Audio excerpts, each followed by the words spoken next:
बुखारी की रिवायत है, एक दिन हजरत सलमान फारसी अपने दोस्त अबू दरदा के घर आए।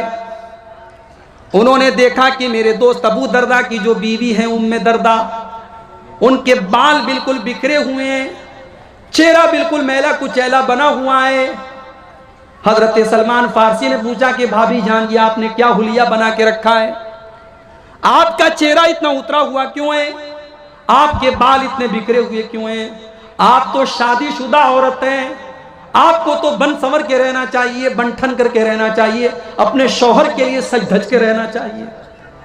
गौर करें हमारी माएँ बहनें, जलसे में जाना है तो बड़ी खुशबू लगा के और बड़े मेकअप करके जाती हैं, शादी ब्याह में जाना है तो नई वाली साड़ी निकाल के जाती हैं, और शौहर बेचारा वो जब घर में आता है तो उसके सामने कभी बनना संवरना और अपने आप को सजाना संवारना इसको ज़रूरी नहीं समझती है। याद रखिए, ये शौहर का हक है कि बीवी उसके लिए सजे और संवरे। तो हजरत सलमान फारसी ने कहा कि भाभी जान, ये आपने क्या हुलिया बना के रखा है? आपका बाल ऐसा बिखरा हुआ है, चेहरा इतना मैला कुचैला है, क्या बात है? हजरत उम्मे दरदा कहने लगी, ऐ सलमान, मैं क्या बताऊं, मैं मेकअप करके क्या करूंगी, मैं बन संवर करके क्या करूंगी? मेरे शौहर को मुझसे कोई मतलब ही नहीं है। रात में वो रात रात भर तहज्जुद पढ़ते हैं और दिन में वो रोजा रखते हैं, उनको तो अपनी बीवी बच्चों से कोई मतलब ही नहीं है। हजरत सलमान फारसी समझ गए क्या मसला है। थोड़ी देर के बाद हजरत अबू दरदा आए घर में, रोजा रखे हुए थे, वो नफिल रोजा था, रोजा रखे हुए थे।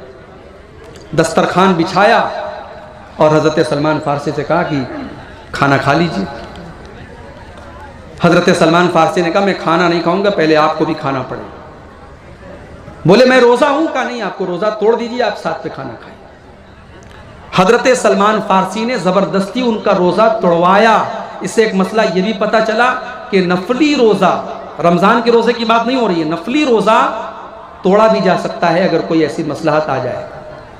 सलमान फारसी ने रोजा तोड़वाया, दोनों दोस्तों ने रोजा तोड़ा, साथ में खाना खाया। उसके बाद जब रात हुई, इशा की नमाज के 1 घंटे के बाद हजरत अबू दरदा खड़े होकर के तहज्जुद की नमाज पढ़ने लगे। हजरत सलमान फारसी ने मना किया, रुक जाइए, अभी तहज्जुद मत पढ़िए, थोड़ा और टाइम गुजर जाने दीजिए। थोड़ा और टाइम गुजर गया, आधी रात हो गई। फिर हजरत सलमान ने कहा, हजरत अबू दरदा खड़े होने लगे। हजरत सलमान ने कहा अभी रुक जाइए, अभी तहज्जुद का टाइम नहीं हुआ है। जब रात का आखिरी पहर आया और फजर के 1-2 घंटा पहले का वक्त आया, तब हजरत सलमान फारसी ने कहा अब उठिए और अब आप तहज्जुद पढ़िए और मैं भी आपके साथ तहज्जुद पढ़ता हूं। जब दोनों दोस्तों ने तहज्जुद की नमाज पढ़ ली, तहज्जुद की नमाज पढ़ने के बाद अब हजरत सलमान फारसी ने कहा कि ऐ अबू दरदा, इन्ना लिरब्बिका अलैका हक्का व इन्ना लिअयनिका अलैका हक्का व इन्ना लिजसदिका अलैका हक्का व इन्ना लिज़ौरिका अलैका हक्का। ऐ अबू दरदा, आपकी आंखों का भी हक है, आपकी बीवी का भी हक है, आपके मेहमान का भी आपके ऊपर हक है, आपके शरीर का भी आपके ऊपर हक है और आपके रब का भी आपके ऊपर हक है। आप नमाज पढ़ते हैं, बहुत अच्छी बात है, आप तहज्जुद पढ़ते हैं, बहुत अच्छी बात है, मगर अपने जिस्म का भी ख्याल रखिए, अपनी बीवी का भी ख्याल रखिए, अपने मेहमान का भी ख्याल रखिए, सबको सबका हक दीजिए।